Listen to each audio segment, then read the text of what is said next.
Thanks for watching. Don't forget to like, comment, share and subscribe to Mufti Tariq Masood, famous scholar.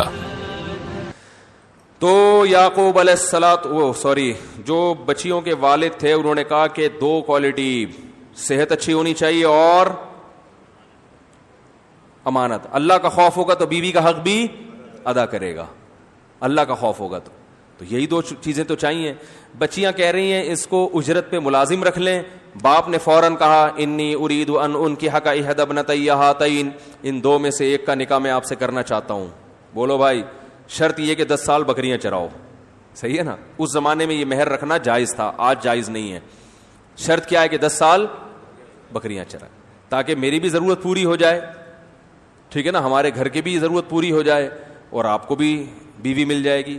موسیٰ علیہ السلام نے یہ نہیں کہا. ہم کہتے اچھا میں ذرا استخارہ نکلواتا ہوں جا کے. ابھی ہم کیا کرتے؟ استخارہ نکال رہا ہوں میں.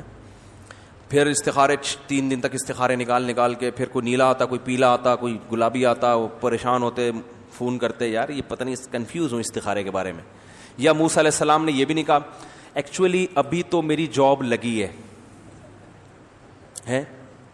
میں مسافر آدمی ہوں، پہلے جو فرعون کے پاس کیس چل رہے ہیں وہ کیس ختم ہو جائیں، میں اسٹیبل ہو جاؤں، اپنے پاؤں پہ کھڑا ہو جاؤں، میں بحریہ ٹاؤن میں ایک آدھ پلاٹ خریدنے کے قابل بن جاؤں، میں مدین ابھی نیا آیا ہوں یہاں، میں اسٹیبل ہو جاؤں، کچھ پلاٹ ہو جائے، میرا کوئی گھر ور ہو جائے، اسٹیبل ہو جائے. جب انسان اپنے پاؤں پہ کھڑا ہو پھر یہ شادی کے بکھیڑے. شادی کوئی گڑیا گڈے کا کھیل نہیں ہے. یہ کیا بولوں یار، میں تو ممبر کا خیال کرنا پڑتا ہے.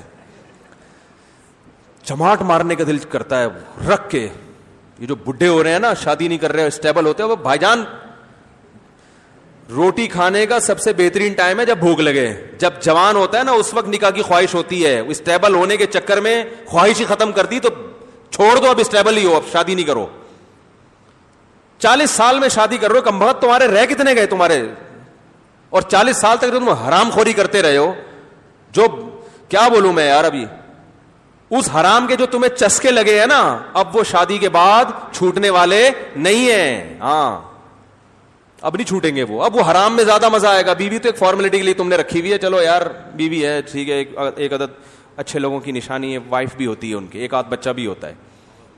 باقی جو حرام کاریاں ہو چکی ہیں اس کی وجہ سے صحت کا جو بیڑا غرق ہو گیا اور جو چسکے حرام میں آ گئے. اب وہ جس کو سٹوں کا عادی ہو وہ دودھ میں تھوڑی مزہ آتا ہے اس کو.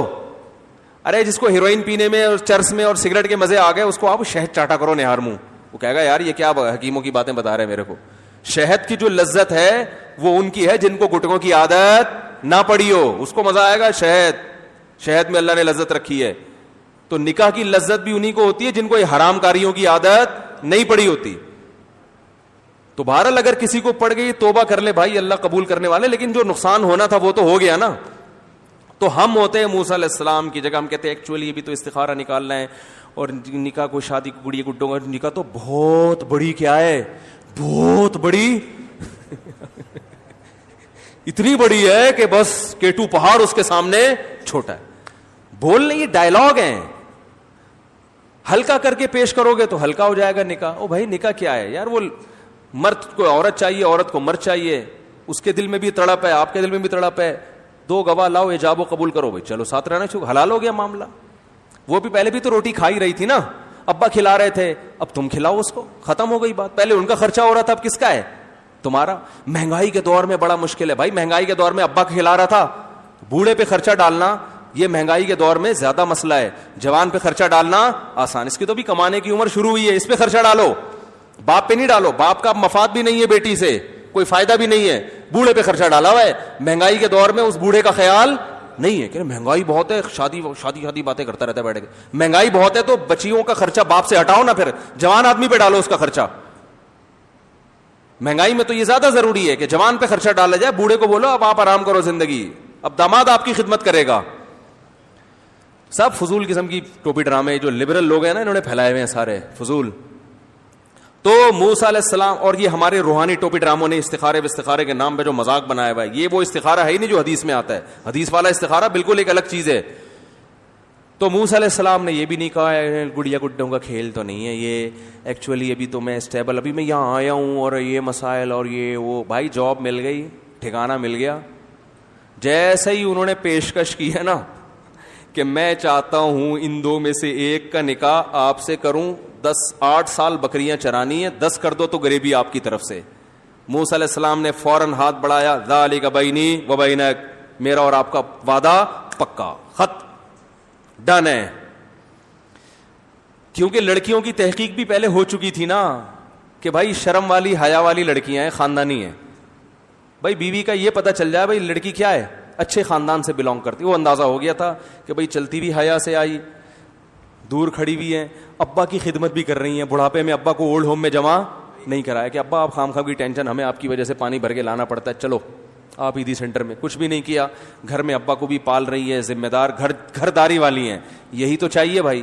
اور جہاں دیکھنا وہ ممکن ایک نظر دیکھ لیا ان لڑکیوں کی طرف تو فوراً کہا ذالک بینی و بینک، یہ میرا اور آپ کا ایگریمنٹ ہے. تو پیغمبر نکاح پہ بڑے حریص ہوتے ہیں، فوراً نکاح کرتے ہیں جہاں موقع ملتا ہے.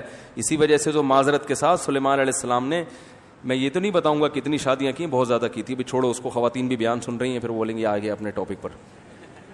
تو صحیح ہے نا. تو کیا بات کہاں سے شروع ہوئی تھی یار. اب دیکھو کیسا موسیٰ علیہ السلام کے جو سسر تھے کیسا خاندانی فیصلہ کیا کہ نہیں کیا. فلما قضا موسیٰ الاجل وسار باہلہ، موسیٰ علیہ السلام نے جب 10 سال بکریاں چرائیں، انہوں نے دیکھا اب چلو بیوی کو لے کے کہاں چلتا ہوں میں، واپس مصر جاتا ہوں. بھائی ہمارا اخپل وطن تو کیا ہے بھائی، اخپل وطن تو مصر ہے نا. مصر کی یاد آ رہی تھی، رشتے دار تو وہاں ہیں. ہو سکتا ہے اس وقت ان کی والدہ بھی زندہ ہو موسیٰ علیہ السلام کی، تو بہو والدہ کے پاس لے کے جاؤں گا، وہی ماں جنہوں نے صندوق میں ڈالا. تو اخپل وطن تو یاد آتا ہے نا. اب 10 سال ہو گئے، بھول بھلیاں ہو گیا ہوگا، کہیں چھپ چھپا کے زندگی گزار لیں گے، کیس پرانا ہو گیا.